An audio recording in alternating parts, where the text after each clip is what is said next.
2002 онд одоогоос 20-од жилийн өмнө 10 дугаар ангиад төгсөөд нэгэн хувийн сургуульд оюутан болж орсон юм. Тэр үед цаг хэцүү байж сургалтын төлбөр гэдэг үнэхээр хүнд даваа байсан. Групп тогтоолгосон ээжийнхээ мөнгийг авах уу? Хичээлдээ алдан онон сурангаа хажуугаар нь ажил хийх үү гэдэг сонголт тулгарч би хичээлээ тараад 24 цагийн хоолны газар оройн ээлжний зөөгч хийдэг болсон юм. Хичээлдээ сайн биш ч гэлээ таслахгүй очино. Бас ажиллаач хийнэ. Үнэн хэрэгтээ цалингаа төлбөртөө нэмэрлэнэ гэж мөрөөдөж ажил хийж эхэлсэн ч сарын 60 мянган төгрөгийн цалинтай зөөгчийн цалин 2 хувааж бууна. Буухтаа хагарсан аяга тавгаа суутгachгана. Гар дээрээс хагас сард 25 мянган төгрөг авч байлаа. Тэр үед манай сургуулийн жилийн төлбөр 650 мянган төгрөг байсан. Тухайн үедээ бурхан минь ийм их мөнгө яаж бүрдүүлнэ гэдэл ээж минь толгоогоо гашилтал боддог байсан гэхээр үнэхээр нийгэм хэцүү байж дээ. Зөөгчийн ажилдаа дуртай биш ч гэлээ хамт олонтой байх нь сайхан санагддаг учраас би ажилласаар л байлаа. Яг 1 жил тэр газараа ажиллаад байж байтал би хүүгийнхээ аавтай учирсан. Эмээл мөнгөн аяга уралдаг их Нямбай гарын дүүтэй жинхэнэ Монгол эр хүн. Надаас 3 насаар ах залуу намайг алган дээрээ бөмбөрүүлж аавгүй өссөн өнчин охин үнэхээр л хайр гэж ийм байдаг юм байна гэж мэдэрч байж билээ. Ээжид минь үнэхээр таалагдаж ийм сайхан хүү хүргэн минь болох нэ гэдэл баярлдаг байлаа. Бид хоёр бэр гууж хачин сайхан Монгол хурим хийндэ гэж мөрөөддөг байсан. Бид давхар боллоо. Тэдний ээж аав бэр гуухгүй гэсэн тул бид хоёр манад амьдардаг болсон. Эцэггүй, өвчтөе зовлонтой ээжтэйгээ хүн бүлгүй ядуу тарчиг охинтой суулгахгүй гээд тэднийхэн их эсэргүүцсэн. Гэзэндэх хүүхэд минь л тэднийг зогсоож байсан биз. Уг нь тийм айхтар баян затгалан айл байгаагүй юм л да. Жижиг бизнестэй гэр бүлээрээ алт мөнгөний дархан хийдэг тийм айл байсан болохоор их ёс журам удам судар ген хардаг айл байж таарсан юм.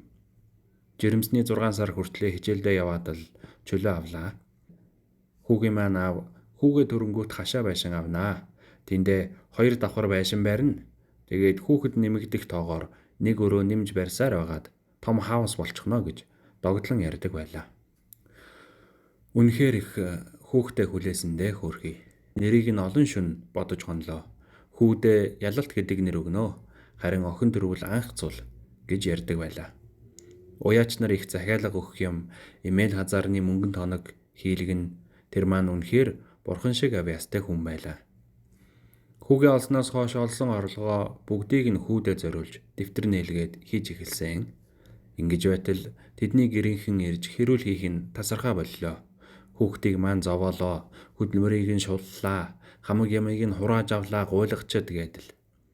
Даанч бидэнд хариу барих мөнгө байтугай өгч байгаагүй. Байсан бол сайхан байхгүй юу? Хэлэх хүүхдээ мөнгөний хэрүүл алт мөнгөний хэрүүл тасралтгүй үргэлжилсээр.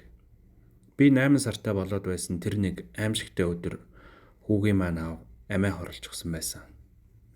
Ажил дээрээ өөрийгөө боомлсон байдалтай олдсон. Ингээд 5 хоног үхтлээ уйлж орилж бас хараалгуулж хүн амны хэрэгт орох дээрээ тулж тэднийхэнд чичлүүлж байхдаа дутуу төрчихлөө. Азар хүү маань ив ирүүл 2 кг 800 г ээжтэй ирсэн. Тэр минь жаахан сэтгэлийн хаттай байсан бол хүүгээл харчихсан бол одоо ч гэсэн бид хамт амьдарч явах байсан да гэж бодогддог юм. Ганц би ээж яаж шухан болгодог вүлээ тэгс хийгээд л хүүгээ 1 нас хүртэл яах вэ би өөрөө болгосон. Хүмүн хонин шүдэн нургаж тентэр тунтар алхаж ээдэ гэдэг аваа гаргах хэмжээнд хүртэл хүүгээ өөрөө яс харлаа. Сургууль соёлж дүүрчээ. Зүгээр л ажил хайдаа гэж бодсон. Ингээд гэртэйгээ ойр нэгэн хувийн цэцэрлэгт бэлтгэгчээр орлоо. Эрт тарна их амар ажилгээд хүрүүгээ яраад л очдөг байлаа. Талигаач нөхрийн маань ээж аав намайг төрсөн цагаас хойш холбоо тасарсан. Дахиж холбогдоогүй байлаа. Нэг өдөр 10 жилийнхээ ангийн охинтой автобусны буудлын дээр таарад хамт зүг нийлэн алхлаа. Тэр надад хамтдаа урагшаа явах уу? Ямар ч мөнгө хэрэггүй. Очиход ажлын байр бэлэн том дээд зэрэглэлийн ресторанд бармен зөөгч дандаа монгол охтыг авдаг гин. Тийм ажил олсон юм. Монголд ажиллаад хагас жилд авах цалинг сардаа олдог. Байрлах байран дотроосоо болохоор мөнгө үргэлдэхгүй. Хадгалаад л цуглуулад л ирнэ гэх мэтээр ярьлаа. Би бодож үзээд үнэхээр л 6 сар ажиллаад ирвэл болох юм байна. Би чинь ажилдаа сайн залхуу хойрог хүн биш болохоор дажгүй болох юм шиг санагдаад нөгөө найзтай очиж хамт явъя гэдгээ хэллээ. Тэр үед би буруу газарт очих гэж байгаагаа өөрөө ч мэдэхгүй явж билээ. 2 сарын дараа эрвгэр муу хүүгээ үнсээд ээжигээ хүүтэйгээ үлдээгээд гэрээсээ 200 мянган төгрөгтэй гарлаа. Ажилд орохоор явж байгаа 4 охин замын үд орох замдаа танилцаж инээд хөөртэй явсан юм. Би ганцаараа хүүхэдтэй, бусд нь хүүхэдгүй байсан. Очих газраа хүрлээ.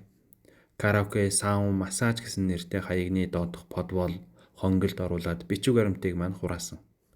Монголоор ярьдаг хүн нэгч байхгүй. Би эхний өдөр юу болоод байгааг ч ойлгохгүй хизээ дуудаж ажил зааж өгөөд ресторан руугаа ажиллаж орох юм бол доо гэсэн бодолтой. Яасан муухай бөхчм өмхий тамхи нэвширсэн газар вэ гэж бодож байсан л та. Гэтэл юун зөөгч барьман байх вэ? Сав массажны газрын массажист хийн. Үйлчлүүлэгч нь хүсвэл тусгай үйлчлэгээ үзүүлнэ. Тусгай үйлчлэгээ хийх юм бол цалин шууд 2 үржигдэнэ гэж нэг өвөр монгол хүн тайлбарласан юм. Уйлаад гуугаад би явъя, би андуураад ирчихжээ гэдэл газар сөгдөөд өгтлээ уйлаад болсонгүй. Ангийн охин маань бас нөгөө 2 охин маань ямар ажилд ирж байгаагаа мэдэж байж л дээ. 3 сар хил амгүй ажиллаад бичиг баримтаа аваад цалингаа аваад буцаарай. Тэрнээс өөр яриа байхгүй гэсэн утгатай бичгийг надад оруулж өгсөн байсан. Нөгөө 3 маань шууд л ажилдаа орсон бололтой. Би ил ганцаараа нус нулимс болж агааргүй хонголд уйлж суусаар.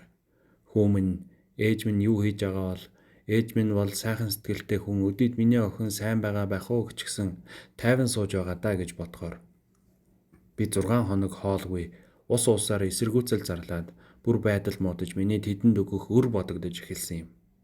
Ингээд л эвлэрэх цаг ирж. За ях вэ би хий.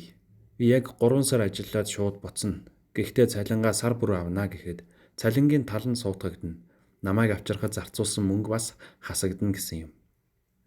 Бодоод үзэлтэй. Хөлс ханхалсан хөгшин хятад өмхий үнэртэй муухай биеэрээ надад хүрнэ. Цаашаа бичгээр гарч эвлэхгүй. Би яг 1 сар тэр ажлыг хийсэн. Нэг орой баахан өвөр монголчууд ирлээ. Тэдний нэг нь намайг авсан юм. Үйд энгийн шахуу залуухан хүн байсан. Монголд очиж байсан гэдэл баахан юм асууснаар надад найдлага төрж намайг буцахад туслаач те. Би дөнгөж 22 настай, хүүхэдтэй, энд юу ч мэдлгүй ирчихлээ гэд бүх үннээ хэлсэн юм. Тэр үнэхээр сайн хүн байсан. Эсвэл надад л тийм сайн зан гаргасан ч байж болох юм. Ямар ч байсан тэр хүн миний үгийг сонслоо. Тэр намайг тэр хонглоос бузартай новшин газраас бичиг баримттай минь хамт гаргаж өгсөн. Би ямар ч мөнгөгүй, цүнхэндээ нэг ч хувцасгүй, гартаа нэг үзэм, нэг ус барьсаар буцсан юм.